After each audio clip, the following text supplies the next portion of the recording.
Rome began as a small city-state on the Italian peninsula around 753 BC.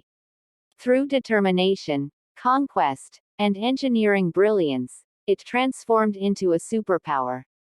Roman legions conquered vast territories. Roman roads and aqueducts connected them, and Roman law brought order to chaos.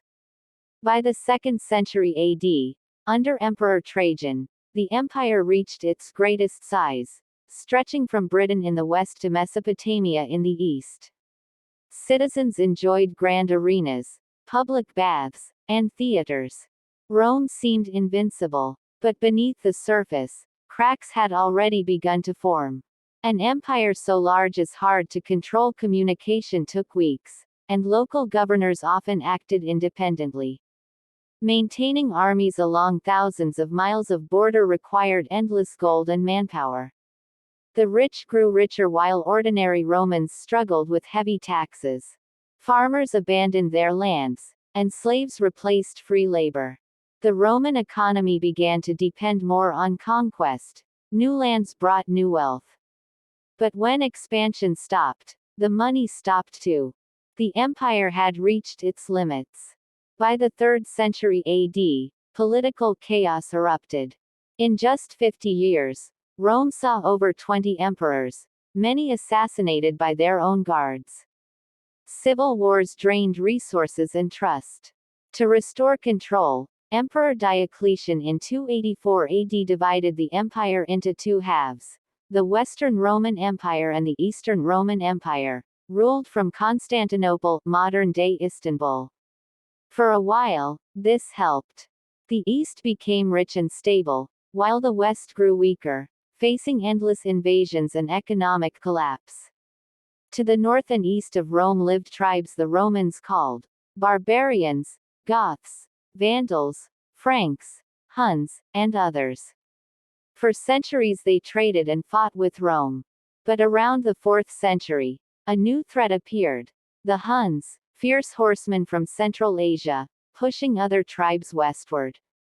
The displaced Visigoths sought refuge inside Roman borders.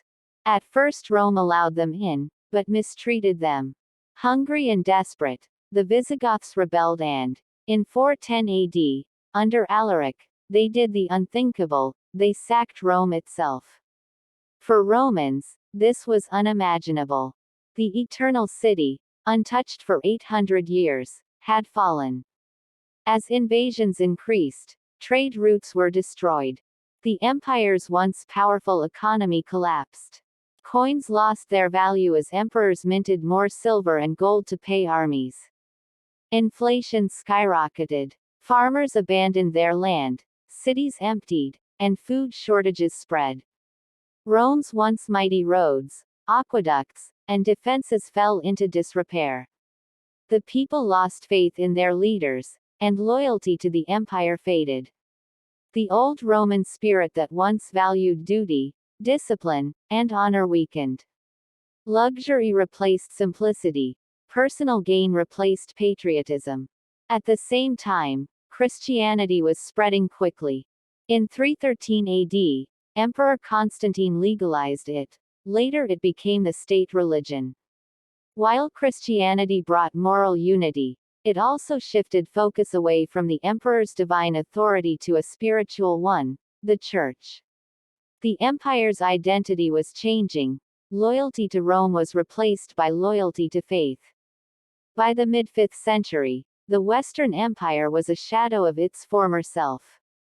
The Eastern Empire, Byzantium, survived and even thrived, but the West was surrounded by enemies. In 455 AD, another invasion shocked the world. The Vandals, from North Africa, looted Rome again. Finally, in 476 AD, a Germanic general named Odoacer overthrew the young Emperor Romulus Augustulus. There was no great battle, no final stand, just a quiet surrender. The Western Roman Empire was gone. After the fall, Europe entered what historians call the Middle Ages or Dark Ages. Trade slowed, cities shrank, and knowledge faded. Yet Rome's legacy never disappeared. Its language, Latin, evolved into Spanish, French, and Italian.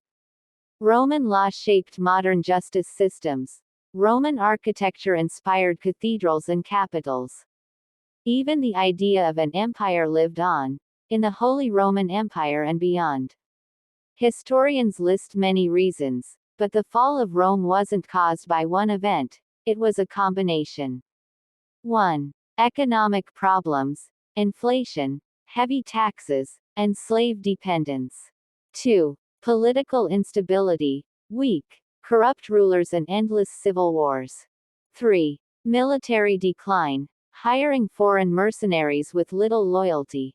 4. Overexpansion, an empire too vast to govern efficiently. 5. Invasions, especially from Goths, Vandals, and Huns. 6. Moral decay, loss of civic duty and discipline. 7. Cultural change, the shift from empire worship to faith in Christianity. Like a great tree rotting from within, the empire fell when the final storm came. Though the empire fell, Rome never truly died. Its ideas of law, architecture, citizenship, and government still shape our world. The U.S. Senate, European roads, aqueducts, even the months of our calendar, all trace back to Rome. Every empire that rose after it studied its triumphs and failures.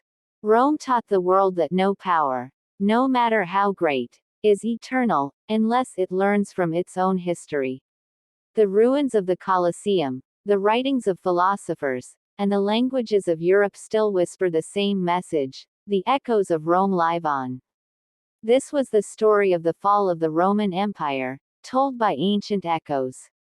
Don't forget to like, share, and subscribe for more journeys through history, because the past still speaks to those who listen.